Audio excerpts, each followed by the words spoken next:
But thanks very much for joining us, everybody. It's our, can't believe it, halfway through the year workshop.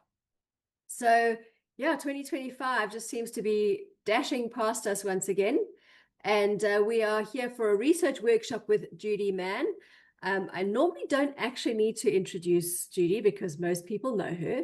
But seeing as that we are on YouTube now and it is open to everybody, I should introduce her. So Judy Mann is the Executive Strategic Projects Manager, or just in charge of Executive Strategic Projects, sorry, at Two Oceans Aquarium Foundation. She worked at Ushaka for many, many, many years. But now she's at Two Oceans. She's also the president of the International Zoo Educators Association. She is a member of the IUCN Behavior Change Task Force. And Judy, am I right that you're now a professor at Rhodes University as well? Wow. So we have one of the hobnobs as part of our part of our group, part of our committee. We're very proud to have Judy as part of our part of VISSA. And I hope that today will be a great resource for all of you. It will be basically an introduction to research. And if you'd like to know more, you are welcome to contact us. Welcome to contact Judy. There are more workshops coming up. We may even run a workshop this year still. But if you would like, Judy's also running workshops for the Conservation Education Network, which is a network throughout Africa. And that is on Friday, right, Judy? Yep, on Friday. So if you'd like to join the Conservation Education Network, you could actually join that workshop on Friday as well. So, but if you are not involved in conservation in any way, then not to worry. We will have a workshop coming up at some stage, which we will let you know about. But up to Judy now. She will let you know. She will spread her wise wisdom, pearls of wisdom. Thanks, Judy. Thank you very much, Heidi. And hello, everybody. It's wonderful to see so many familiar faces and some new faces too.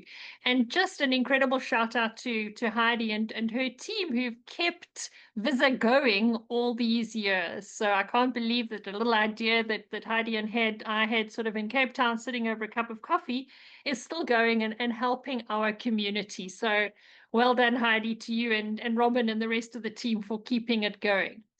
So this is going to be a little bit of a workshop, which is always a bit tricky to do when you're doing it online, but we're going to try and make it a little bit more interactive. So what I'm going to ask you to do to start off with is, because our topic is about visitor research, I would like you to, in the chat, either put down a 1 if you have heard of visitor research but never used it, or a 2 if you've tried it once but weren't quite sure, a 3 if you think, okay, I think I can do this, and a 4 if you think, I got it taped, I've done a lot. So Derek, you can put down a 4. Everybody else, please give me from 1 to 4 in the chat how you think your competency is with visitor research. Let's see what we've got. Okay, so we got 3.5 from Derek. Thank you. 1, 1, 2, 1, 3. Okay, so we've got a bit of a range. So that means as we go through this presentation, some of you are going to go, yeah, no, we've done that already. And some of you are going to go, what's she talking about? So we've got a bit of a range, which is great, because I'm going to try and go reasonably slowly without going too slowly. But because this is a workshop and not just a presentation, please feel free to stop me as we go along. So if you do have a question that just something didn't make sense, or what is she talking about, just turn on your camera or wave a hand or do something and let me know, because this is going to be, I'm going to be showing screens now, so it's going to be difficult. So if you do want to ask a question, just make a noise. Okay, so say, woohoo, Judy, stop. I want to ask a question. Okay, because otherwise I'm not going to necessarily see a hand up in the traditional way. Okay, so let's start off by sharing my screen. Okay, can you all see my screen? Yes, it is. It's on.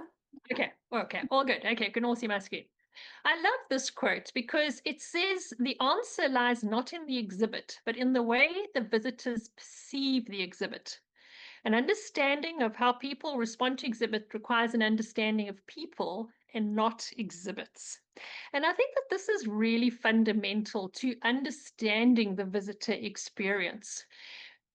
We, as people who design visitor experiences, tend to put a lot of time and effort into designing the best possible visitor experience, the best possible exhibit that we can.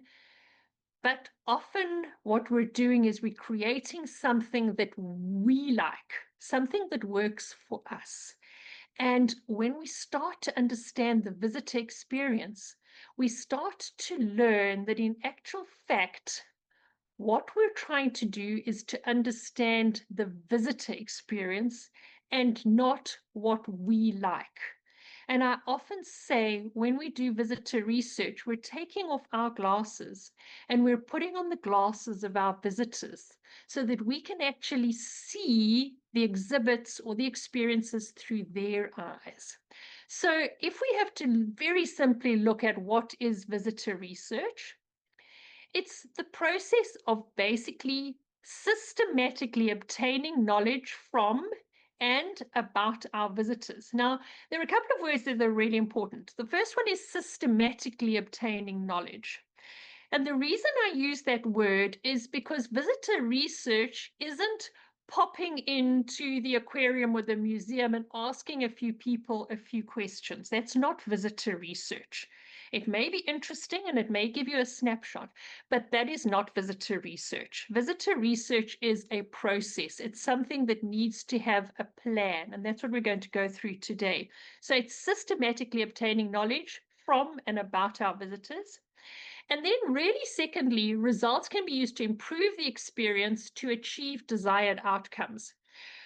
I have done a lot of visitor research in my career, and the best visitor research is the research that then is used to improve something, to help us achieve our goals better. Now, just a quick step onto my journey. My journey with visitor research started after I'd been working for the aquarium for probably about 15, maybe 20, no, probably about 15 years. And I realized that at Oshaka SeaWorld, we put an incredible amount of effort into making the best possible visitor experiences. And the reason we did that is because we wanted to inspire our visitors to care for the ocean so that they would make changes in their behavior that would help the ocean. And after about 15 years of really hoping that this would happen, I realized that hope wasn't the best strategy. I realized that if I wanted to improve visitors' experiences, to make them more effective for conservation, I would need to understand what the visitors was experiencing. I couldn't just keep hoping that we were making a difference. I wanted to know how much of a difference are we making and how can we improve that difference that we're making. And that's really why I started this journey of visitor research. It was to help us to improve the experiences that we offer to our visitors so that they would take conservation action more seriously and would do something when they left. So it wasn't just about great experiences. It was actually about the meaning behind that experience and how we could use those experiences to inspire people to care for nature. So why should we do visitor research? Please, somebody put on their cameras or turn off their microphones and tell us why we should do visitor research. Let's have some ideas. Why should we take off our glasses and put on the glasses of our visitors? Any ideas?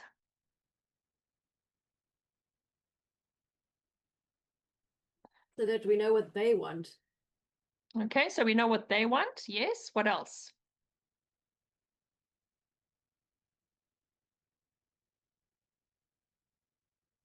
You've all come here with some ideas, so let's hear your ideas, please. On the chat, we have to improve our offer to make the experience more relevant to them. Data Yep. for funders to ensure the animals' lives are not wasted. Yeah. Effective messaging to give them the most pleasurable experience and to see if the right message got to them. Wonderful. Thank you. I can't read the comments. So thank you, Heidi. Please will you read comments for me?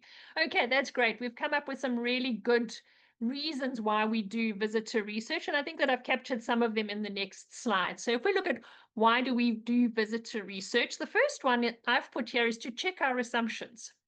We assume that the interpretation that we use is written in a language that visitors understand. We assume that the presentation we put on are inspiring visitors. We assume that a particular exhibit about a certain topic is of interest to the visitors. So we have a lot of assumptions when we put our exhibits together. We want to test and check those assumptions. Are they right? Another reason we could look at is work out who is visiting us and why. Really importantly, why do they visit us? What are the motivations to visit us? Because our research at the aquarium has shown that visitors' motivations very often influences what they learn and how they learn when they're with us. It also tells us who's visiting us. What sectors of society are we reaching? And what are the gaps in those sectors that we're reaching? Which leads us on to the next one. It can help us to work out who's not visiting us and why not. Often, if we've got a really loyal following of people who are always going to visit the aquarium or the museum or whatever it is, we want to reach outside that circle. We want to find out who's not visiting us. Why are they not visiting us? How can we reach a wider community? We need to find out what our visitors want. What are their expectations of us? And how can we meet or exceed those expectations? It helps us make more informed decisions. All of us are under budgetary constraints.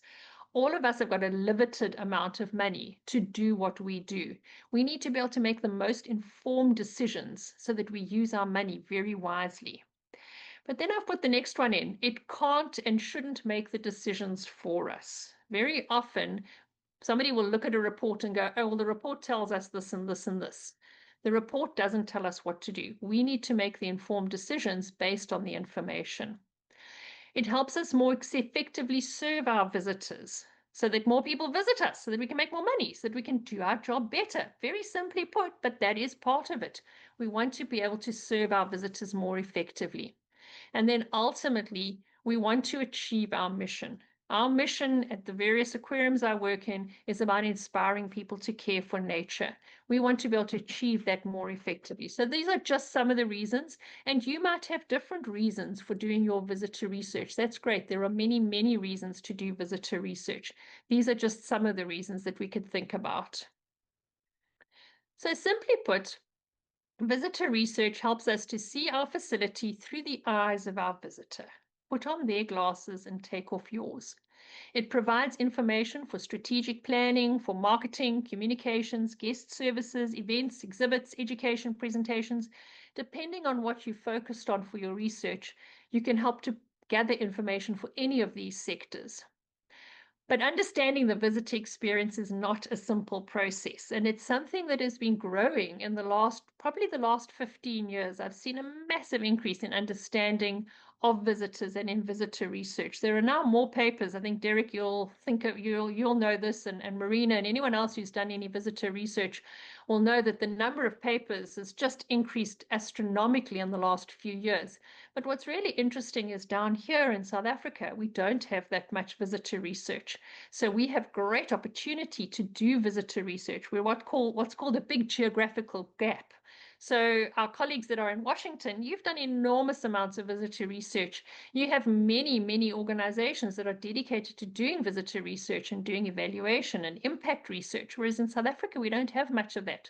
So there's plenty of opportunity for us to grow our visitor research in South Africa. Now, I'm just going to go through a few different typologies of how we, as organizations that host visitors, could look at our visitors. So in the past, we tended to think of our visitors as strangers. The attraction considered that its primary responsibility was to the facility. Visitors are expected to feel privileged to be admitted. Think back to the museums that you used to visit in the past. They were generally lots and lots of boxes. They generally weren't warm, they weren't welcoming places. You felt like an outsider coming into a very, very special place, and that you probably had to keep quiet and listen because all the experts were the ones that had put this together. So visitors then were seen as strangers. Then we started to look at a phase where visitors were seen as guests, and the attraction considers its prime responsibility to educate the public, and visitors are expected to be eager and receptive. Have you ever maybe thought about your visitors like that, where you want your guests to come into your aquarium, your zoo, your museum, whatever it is?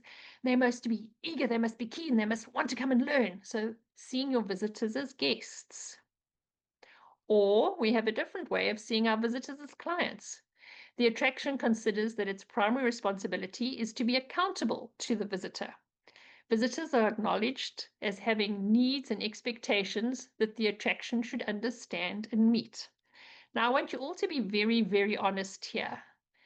In your facility, do you think that your visitors are one, strangers, two, guests, or three, clients? And be honest here. Nobody's going to really look at the numbers, but let's just pop it into the chat, one, two, or three.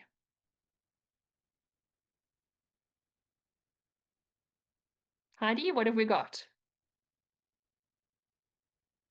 We have 2 guest clients, 3, 2, 1 guests, 2, 3, 2, 2. So mostly guests, it looks like.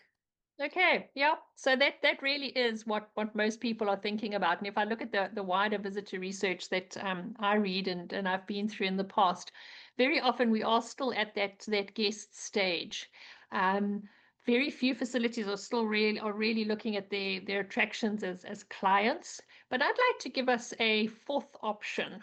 And this is particularly for those of us that are involved in the conservation world, where we see our visitors as partners in our goal to help nature. Visitors should be provided with information and be empowered to make environmentally responsible decisions, where the visit to your facility is seen as the start of a journey together and not the end. And here I've said, how do we stay in contact with our visitors? Because that post-visit reinforcement is very important.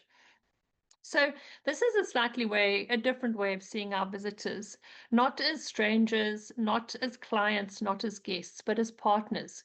And together, by understanding our visitors and working with them, we can achieve our goals. So it's just a slightly different way of looking at our visitors and seeing how we can encourage our visitors to become part of the journey for conservation with us, as opposed to just coming, having a great experience and leaving. Okay, so that's all very well, but where do we start? When we're confronted with maybe 1,000 visitors in an attraction in a day, or in some cases up to 10,000 visitors in an attraction in a day, where do we start our visitor research? How do we go about putting together a simple visitor research plan that you can get through your bosses so that you can actually start doing it? So, let's understand a little bit more about the visit. And this is from Falcon Deaking, and I know that Derek will be able to tell you all about this as well after his experiences with them. But I really like this way of understanding the visit and the experience. And what it says is that little time that you have with your visitors is just a small snapshot of time, that experience in the middle. Our visitors come into us not as blank slates waiting to be educated. They come in with prior knowledge, attitude, interests, values, beliefs. They have different motivations for coming to your facility. They might just be coming for fun. They might be coming because it's raining and there's nothing else to do. They might be coming just for the kids. They've got different motivations and they'll have different expectations. And then we have cultural issues and socioeconomic issues that also influence the visitor. All of these are what the visitor bring with them. Those are the glasses through which they experience your whole visitor attraction. So this is what they bring with them. Each visitor is different. And it's by only by understanding them that we can actually shape and experience this has impact on them. So we need to understand them better. So that's our visitors walking in. Then we actually have the experience itself. And here our visitors have personal things. They have emotions. They have choice and control. There's the social context. When I visit a facility with my niece and nephew, who are quite young, I have a very different experience to if I visit somewhere with my husband. So the social context is different. The emotion is different. If somebody's just had a big fight with their husband before they're going to visit your museum, they're going to be in a very different frame of mind to if things are all hunky-dory and loving and all the rest of it. So that emotional context, how much choice and control we give our visitors while they're with us. So the physical environment is important. Are there people there to explain what they're seeing? Facilitators, how much information is there? What is the feeling? What is the emotional feeling your building gives you? Very often, if you go into a museum, as I've said before, you have a cold feeling. It's not a warm, welcoming feeling in the past. So how people navigate their way around your experience. If people get lost, they're not having a good experience. So the physical environment changes.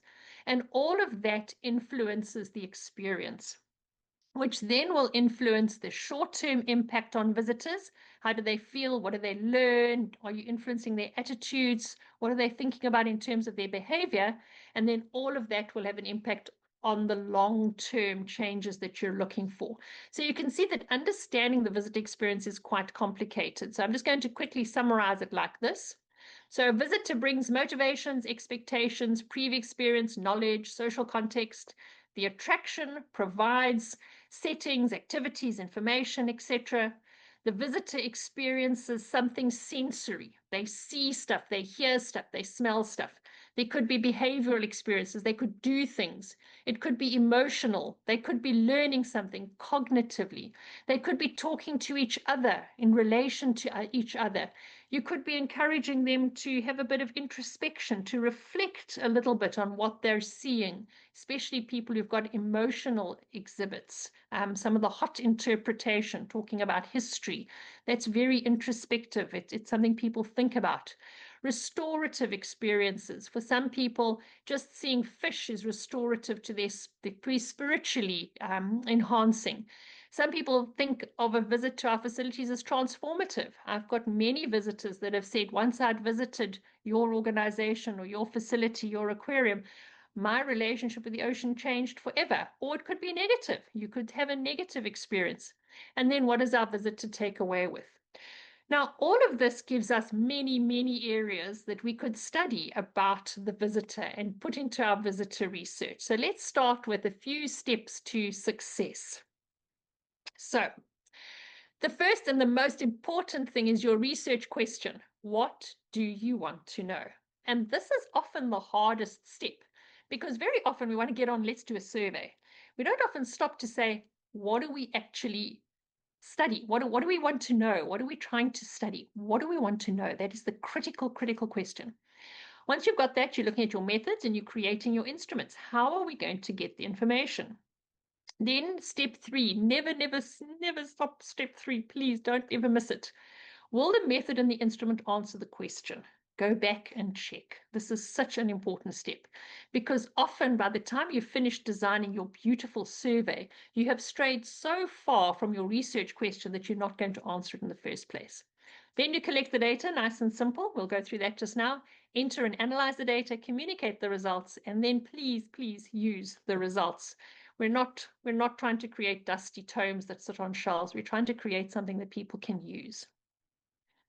So the most important part of planning your study is to have a research question that reflects the attraction, exhibition, and activity goals. The reason I'm putting this right at the beginning is that if you design a beautiful exhibit about jellyfish, and you've got a stunning exhibit about jellyfish, your signage is about jellyfish, about the wonder of jellyfish, and about where jellyfish are found, and what jellyfish eat, and how they move.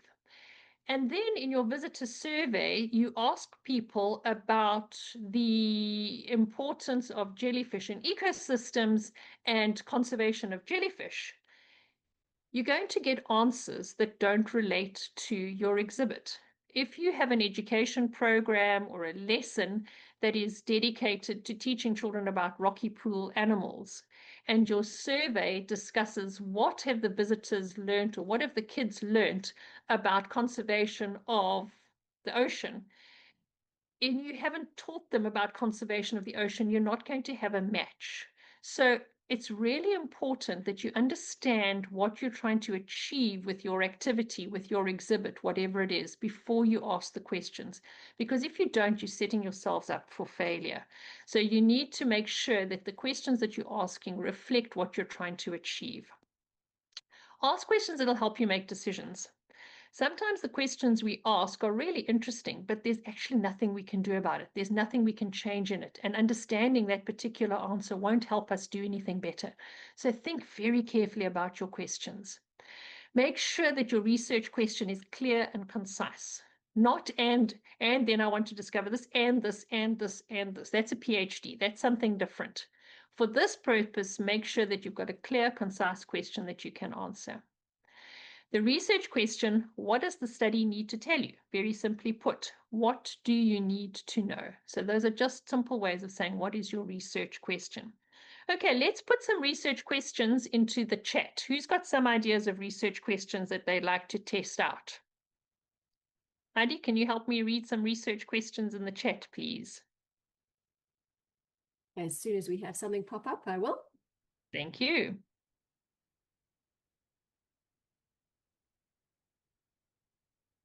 Oh, it's very blank.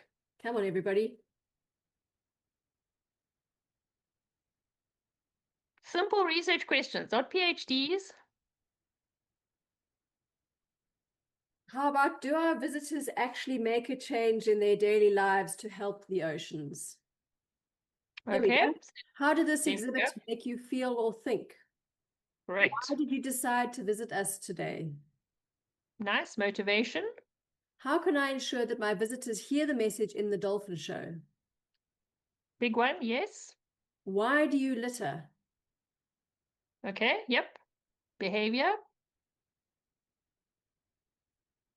Anybody else? 5 out of 20. Come, everybody. There we go. What is their favorite part of an experience or presentation? Yep, nice. So you can use that to see why is it their favorite part? What are we getting right then that we might not be getting right somewhere else? What didn't you like about your visit? Good. Okay. Would you recommend a visit to our facility to your friends? Why or why not? Yes, absolutely.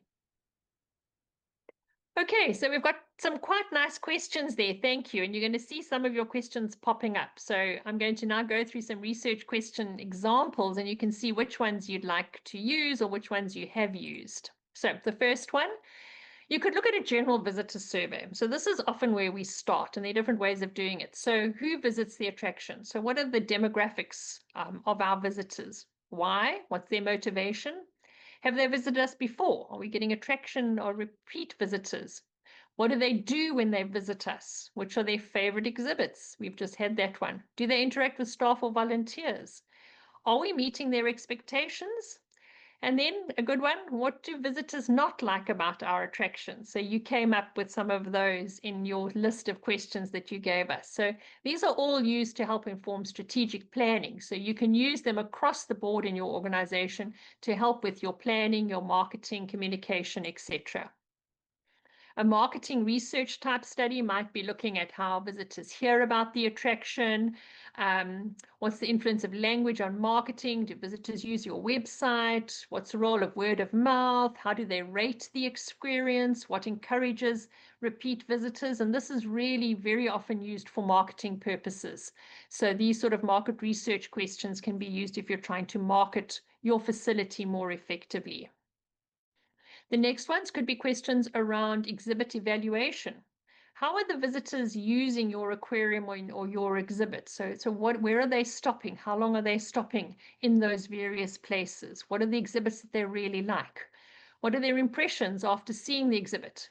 How did marketing influence your visitors' expectations? We found this at the aquarium with Shark SeaWorld, where we were generally being advertised there as a place for thrills and spills and excitement. And when visitors came to us, they realized it was actually a place for learning. So visitors' expectations were slightly different to how what we were delivering because of how we were marketing the facility. And then did we achieve our objectives? And the ones that have got little yellow ticks next to them are all ones that we have done in various organizations that I've worked with. Then the next one is really understanding the visit experience. So what did they learn? How did they feel during the visit? How do they feel after they've been to a particular exhibit? What did they feel during that experience? Did they get an emotional feeling? And then did the experience affect them in any way? So that's looking at the visitor experience. And then we can also, I'm not going to go through all the other examples, but we can also look at what happened after the visit. We've just recently done a survey looking at 4 different ecotourism sites, and we did surveys with the visitors within about 24 hours of the exhibit and then about 4 weeks later to understand how the visit and the experience had influenced them in the long term. So we can also look at long-term influence. So let's just look very quickly at some methods in visitor research. Once you've chosen your questions and you know what you're trying to understand, how do you get the data? The simplest ones are surveys visitors fill out for themselves, comment cards, web surveys, or even comment books we've used in the past. Or you could look at more complicated things like timing and tracking. How long do visitors spend at each particular exhibit? We did some of that at Ushaka SeaWorld, and it was very, very boring, especially when visitors decided that they were going to give you the slip and go to the toilet and then just stay there, or they'd go into the restaurant and you had to sit and watch them. So timing and tracking is very time consuming and labor intensive. You can do videotaped or live observations, but there you must make sure of ethics. Semi-structured questionnaires, which are generally quite reasonably easy to do the data analysis. Open-ended interviews, data analysis is quite tricky. Pre and post-visit questionnaires, I've just mentioned that we did with some of our visitors. Personal meaning mapping was used a lot. You put a word in the middle that says aquarium and you get all sorts of ideas about what visitors think about an aquarium before they come in. You could use focus groups where you get selected groups of people and you chat to them about 1 or 2 questions, get their understanding. Telephone surveys still worked. One of the simplest ones they use in aquarium in zoos, no, not zoos, in museums is carpetware. So where you have the greatest carpetware is obviously the exhibit that most people stand in front of for the longest. So very simple technique, that one. How often do you do it? Once off or more often? And then we could look at qualitative data, which is all the stories people tell us, quantitative data, which is generally numbers, or what I normally use is a mixed method. So a combination of number data and stories information from our visitors. Then designing the instrument. This is after getting the right research question, this is the next most important thing. Think very, very carefully about your questions. In my PhD, I asked our poor visitors 4 pages of questions at the beginning of the visit and then another 4 pages of questions at the end. Far, far too many questions. So I learned my lesson then. Now my surveys are much, much shorter. Think carefully. General questions lead to general answers, which lead to general recommendations, which are generally not very useful. Complicated questions may result in non-completion. So if people just go, oh, flip, I don't actually want to do this anymore. If you're going to use terms, define anything you need to define very clearly to make sure that visitors understand the question in the same way as you're putting it out. I've had so many experiences where what we thought we were asking and the way visitors answered it made it clear that they didn't understand the question at all. So making sure that the visitors understand your questions is absolutely critical. And that's why I say step 4 is so important. Go back to your questions and see if the instruments and the methods are answering your research questions, and then get an outside view. Ask for help. There's nothing wrong. If you want to send me your survey and say, this is my question, this is my survey, there are many of us that would be happy to help you with that. Often, I would never, ever put together a survey without checking it with at least 3 or 4 other people, because I know that I'm so involved in it that I only see what I want to see and what I think is there. Please, please, please. And then pilot test it with a few visitors. Check the length, check the language, check the meaning. So really, really importantly, check your instrument. Don't make your poor visitors do what I made our poor visitors do. It's not fair. I got really, really useful data, but it was very, very long and it took a long time to analyze it all. Right, how are you going to collect your data? Who's going to collect your data for you? This is really important. We did some surveys in dangerous creatures, and the results showed us that most of the people who visit our dangerous creatures exhibit, which was our reptile exhibit at Oshaka SeaWorld, were male. So we thought, oh, well, this makes a lot of sense because males probably like snakes more than females. But then we realized that the lady who was collecting our data looked a little bit like the one on the right. So males were naturally quite attracted to her and were very happy to answer her surveys. So think about who's collecting your data. Think about when you're going to collect your data. Are you looking at seasons, in season, out of season? You've got different visitors in holiday season and out of holiday season, weekends, school days.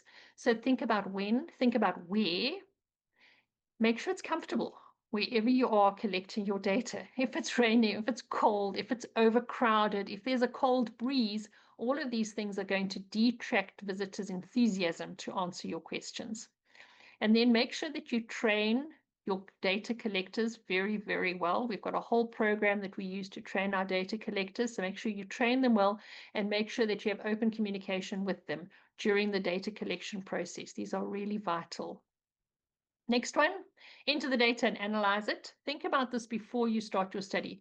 How are you going to analyze the data? Are you going to use a spreadsheet or a database? Who's going to analyze the data? Are you going to use big statistics? Are you going to use simple descriptive statistics? Are you going to use a calculator? Are you going to use R or SPSS? Who has the capacity to analyze your data for you? And that back to that one very quickly. That's what one of my diagrams looked like that came out of my PhD, which was pretty complicated. Then the next one is writing it up.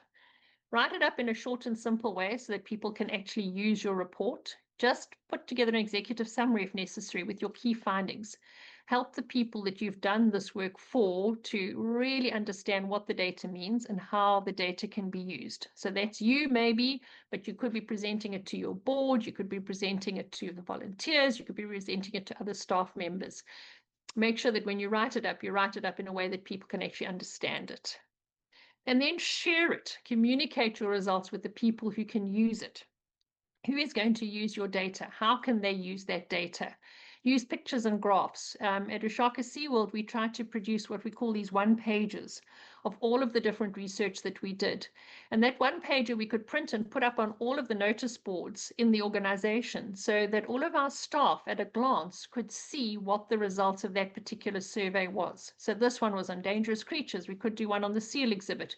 We could do one on dolphin presentations. We could do one on a school program. So we could just put up one page with all the key results so that all your staff have an idea of this is what we're achieving. Remember, we're going right back to the beginning. This is a way for your staff to take off their glasses, put on the glasses of the visit and see the experience through their eyes. Then I put here stay positive. When we did some of our exhibits, like this particular one with dangerous creatures, we found that our visitors were leaving wanting to have reptiles as pets.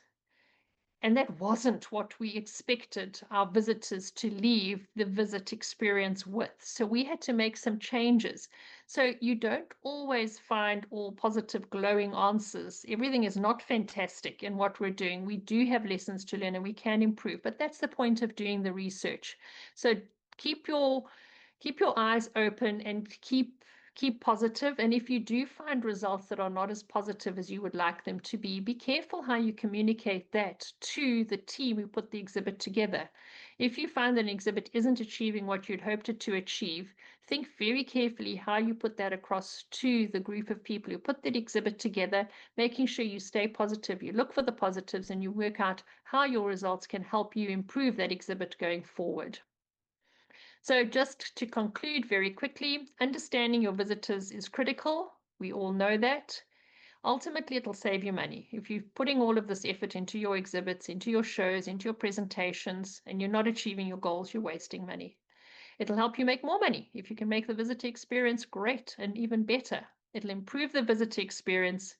It means hopefully more visitors for you and ultimately helps you achieve your mission. We want to inspire people to care better for the ocean at Oshaka SeaWorld and at the Two Oceans Aquarium. And we want our exhibits to really help us to achieve that. So that's just very quickly, and I'm just going to quickly go through this one. we do all this visitor research, but we've got to remember that ultimately the visitor experience is about more than just the exhibits that we have.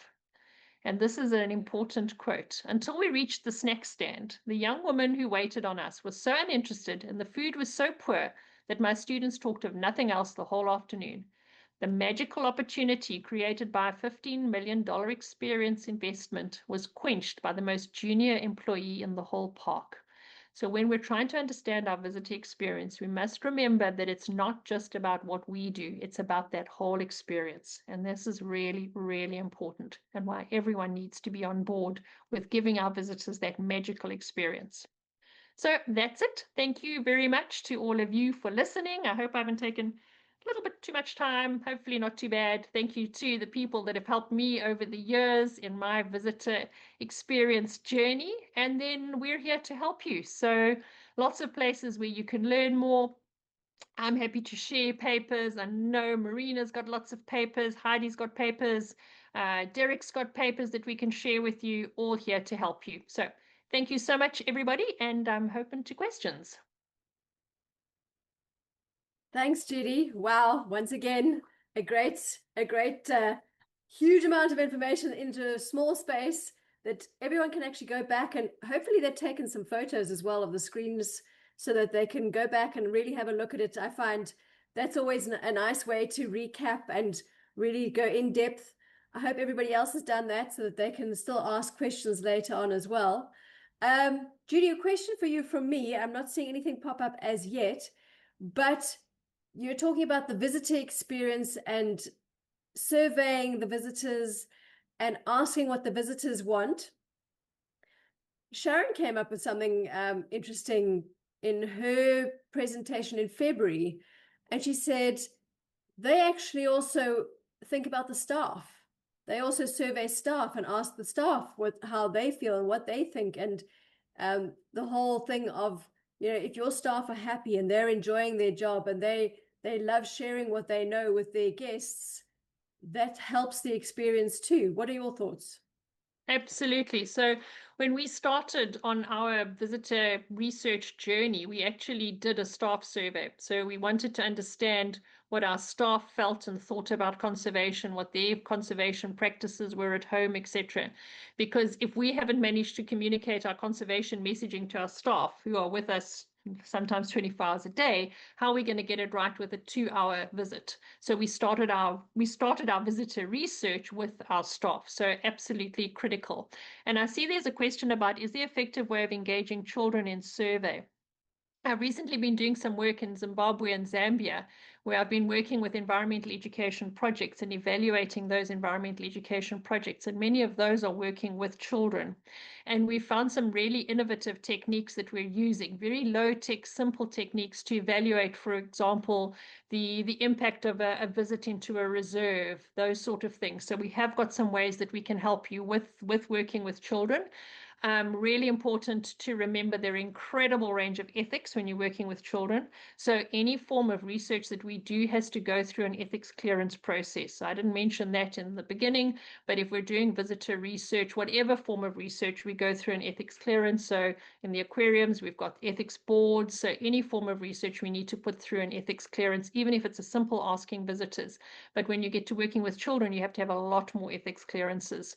So there, what we generally do is we work with the teachers who are already working with those children. So it needs to be thought through quite carefully, but that's a good question. Thank you. Marina. Imelda, if you'd like to know more, please email us, and Judy will help you out there. Yeah.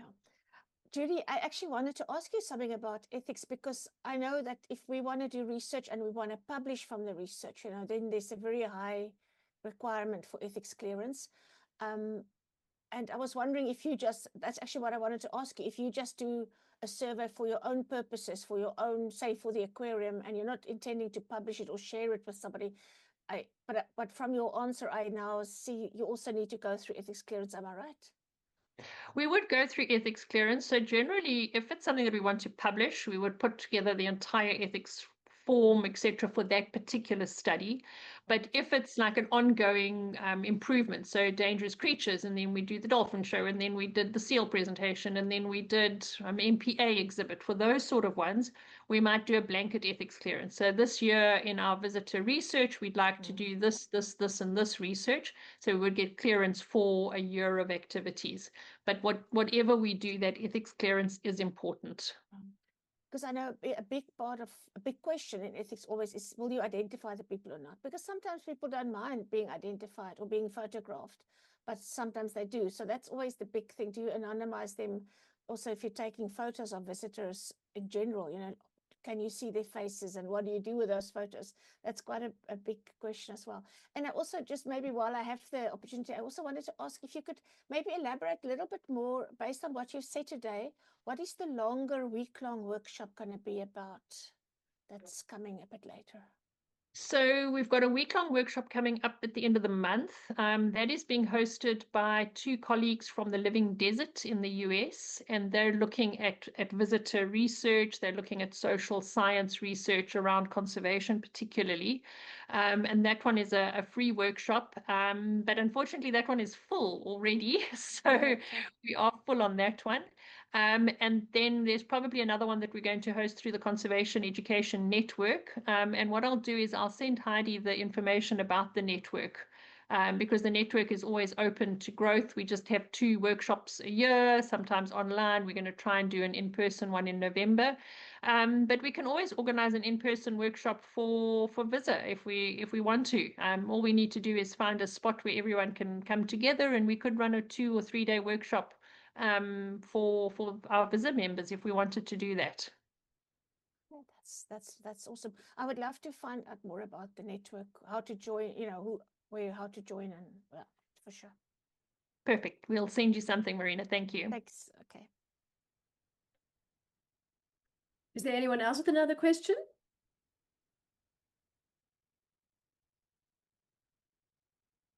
We've stunned them into silence.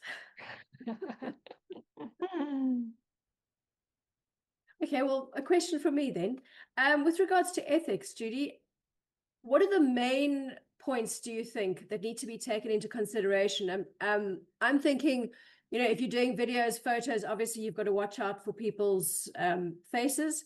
If you're taking down data, then you've got to keep their names anonymous, phone numbers, that kind of thing. What else do you need to consider? It's a whole cross spectrum of things. I've just recently done an ethics clearance for the Zoological Society of London, and for that I had to do all sorts of training in ethics. Before I did my research with University of Queensland, I had to do training in ethics. So it's everything from anonymizing the data, making sure people can't be directly linked to the responses, looking at, especially if there's children, making sure you've got informed and prior consent, whether it's children, whether it's adults, whatever it is. So you'll see most surveys that I've got now have got especially if it's an online survey or an in-person survey, somebody has to tick that they are over 18 and that they are happy to go ahead with the survey. Generally making sure you've got a research sheet that explains the research, why you're doing the research, how it will be used, how the data will be used, so people can read that before they do the survey, the questionnaire, the focus group, whatever it is. And then also data security is important. So how are you going to store the data? Where are you going to store the data? Is it going to be on a password protected computer, etc., etc.? So there are many, many steps to go through for the ethics clearance. And sort of going with what Marina was asking, is it more intense if you're going to be published, or is it? Yeah. To me, it's important to do it the right way, whatever, whether you're going to publish or not. But if you're going to publish, they will ask for your ethics clearance generally. Okay, great. Sharon has a question. Sharon, would you like to ask? Yes, thank you. Again, thank you. This was a great presentation. I actually wanted to circle back to more of a process question when you were talking about the different ways that you collect information. And I realize some of this may be a different use of terms, but for example, one of the methods you mentioned was a comment book. And, you know, I recognize some of the other techniques you were using, but I was just curious to know a little bit more about that. And if you can, for just a minute or so, elaborate more on how you collected your information. your survey information?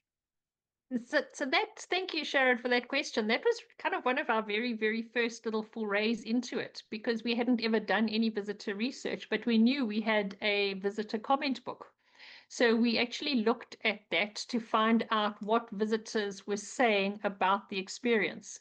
And from that, we could see where the disappointing experiences were. We could track back the ones that had the most negative comments were generally when we were very busy during season and things like that. So we used that just to get an insight into what our visitors were thinking. And some of that information we were able to use when we started to design the survey. So we were able to understand a little bit about how visitors were perceiving the experience. So we went on from just that visitor comment book, which is something that people used to do in the olden days, to we had a comment post box. So we just asked the visitors just to answer a little postcard. And on the postcard, they just could put whatever it is. I think we just had a couple of demographics. And then on the back of the postcard, we just said, which was your favorite exhibit and why? So very, very simple. And then they just popped that into a post box. So very simple way of doing the survey, gathering the data, not labor intensive at all. But then also remembering when you're analyzing that data is that it's also very self-selected. So you need to remember the biases in your data. So whatever way you collect your data, you're going to have an element of bias. So the people that fill in the postcards are the ones that want to tell you something, either good or bad. The people that fill in the comment books want to tell you something good or bad. So surveys will try and maybe negate some of those biases, but then you've still got other biases. So once you get into analyzing the data, being very aware of those biases. And in general, we've got to remember that we're only going to get information from the nice people who want to talk to us. The ones that really hate us might tell us what they think we should know. But a lot of people who just couldn't be bothered is a group of visitors that we're probably never going to get information from. So my visitor research reports always have a section on bias, because there is always an element of bias in the way that we collect our data. But I always feel that at least we're collecting something. If we know where the biases are, then we can use that data effectively.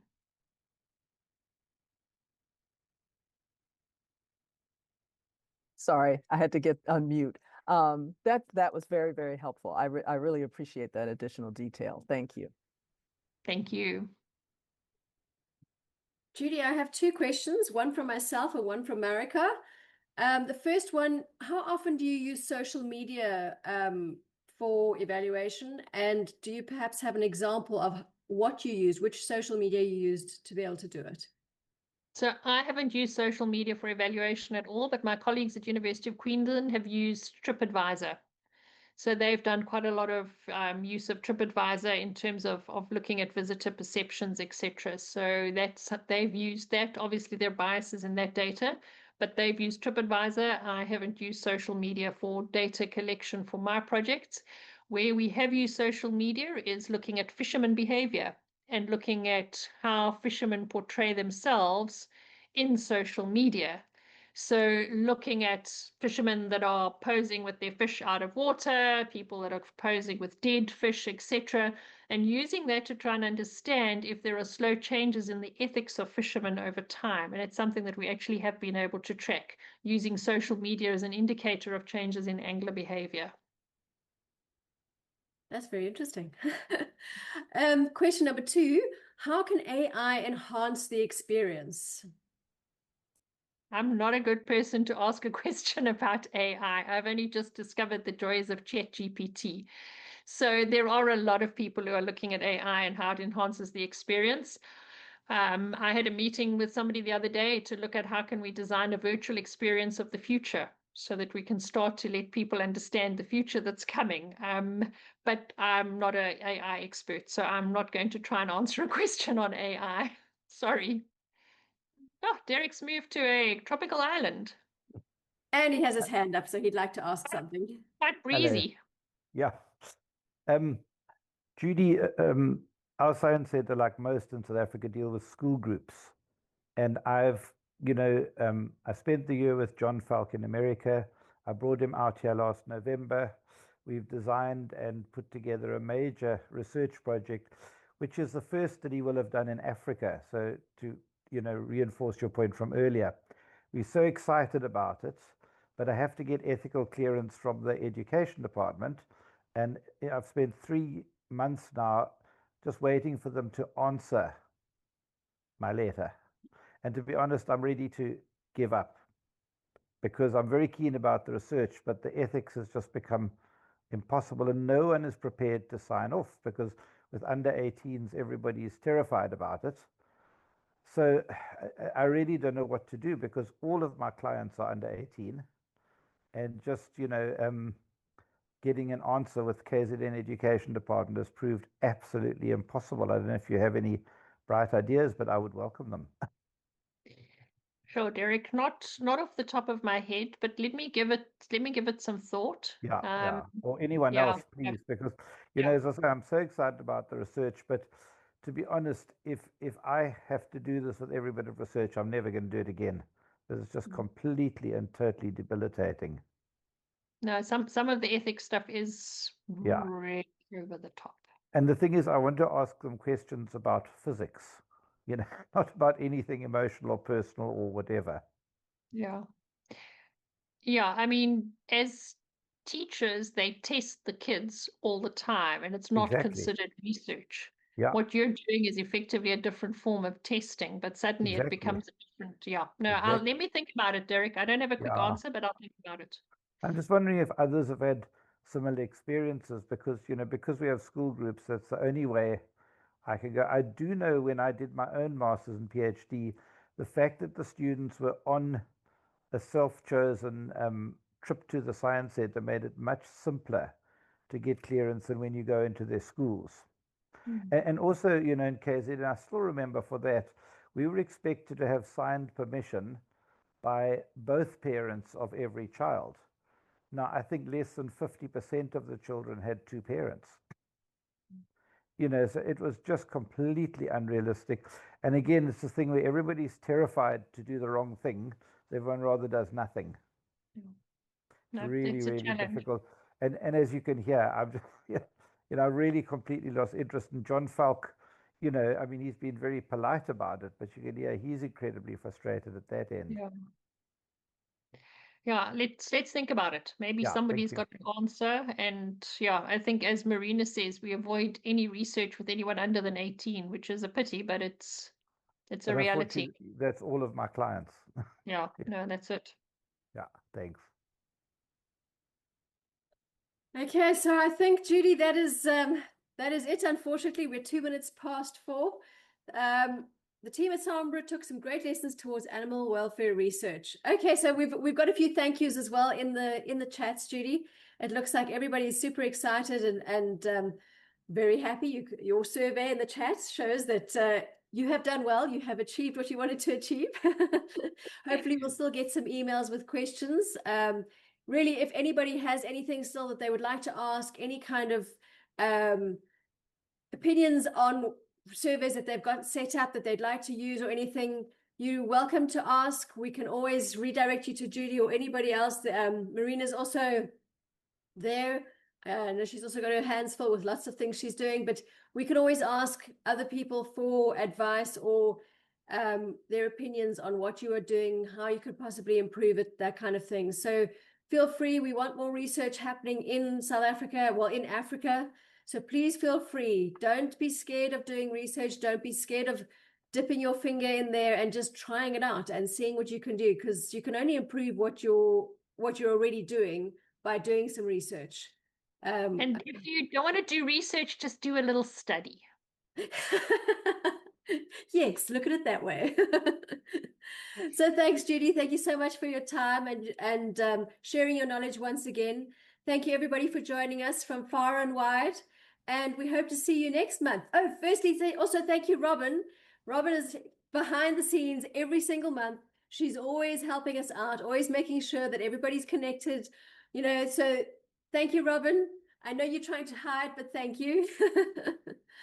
And we'll see you all again next month. Have a great week, everybody.